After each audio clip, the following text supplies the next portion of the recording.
నేనేమంటున్నా అంటే కేసీఆర్ గారు, కేటీఆర్ గారు, నేను, మా కుటుంబం, మాది రక్త సంబంధం.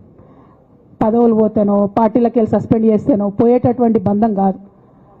కానీ ఎవరైతే వెస్టెడ్ ఇంట్రెస్ట్ ఉన్న పార్టీలు ఉంటారో, పార్టీలో ఉండి కేవలం డబ్బు సంపాదించుకోవాలనేటటువంటి ఒక ఆలోచనతో, వ్యక్తిగత లబ్ధి పొందాలనేటటువంటి ఆలోచనతో ఉన్నటువంటి వ్యక్తులు, వాళ్ళకి కావాల్సింది ఏంది? మేము ముగ్గురం కలిసి ఉండొద్దు, మా కుటుంబం బాగుండొద్దు, మా కుటుంబం విచ్ఛిన్నమైతేనే వాళ్ళకి అధికారం వస్తుంది.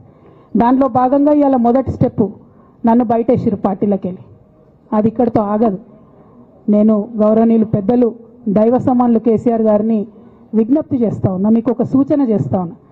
దయచేసి మీ చుట్టూ ఏం జరుగుతున్నదో ఒకసారి చూసుకోండి నాన్న. నన్ను ఇవాళ బయటకు పంపొచ్చు, నేను మీలాగా స్ట్రేట్ ఫార్వర్డ్ ఉంటా, నిజాలు మాట్లాడతా. నేను ఉద్యమం నేపథ్యం నుండి వచ్చిన కాబట్టి నాగ్గా ఉన్నది లేనట్టుగా, లేనిది ఉన్నట్టుగా, మోసం చేయాలని చెప్పో ఇంకోటి చేయాలని చెప్పో మాట్లాడను. స్ట్రేట్ ఫార్వర్డ్గా ఇష్యూస్ మాట్లాడతా కాబట్టి నన్ను ఇలా బలి చేసి పర్వాలే. కానీ రేపటి నాడు ఇదే ప్రమాదం రామన్నకు కూడా పొంచుంది, రేపటి నాడు ఇదే ప్రమాదం మీకు కూడా పొంచుంది. అల్టిమేట్గా బీఆర్ఎస్ పార్టీని హస్తగతం చేసుకోవడానికి జరుగుతున్నటువంటి కుట్రలో భాగంగానే ఇవాళ నన్ను ఎలిమినేట్ చేయడం జరిగింది.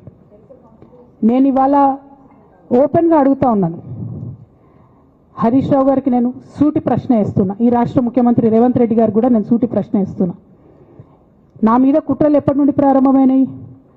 ఎప్పుడైతే హరీష్ రావు గారు, రేవంత్ రెడ్డి గారు ఒకే ఫ్లైట్లో హైదరాబాద్ నుండి ఢిల్లీకో, ఢిల్లీ నుండి హైదరాబాద్లో ఒకే ఫ్లైట్లో వాళ్ళిద్దరు ప్రయాణం చేసి వచ్చినప్పుడు హరీష్ రావు గారు రేవంత్ రెడ్డి గారు కాలు పట్టుకొని సరెండర్ అయినాక ఈ కుట్రలు స్టార్ట్ అయినాయి. నా మీద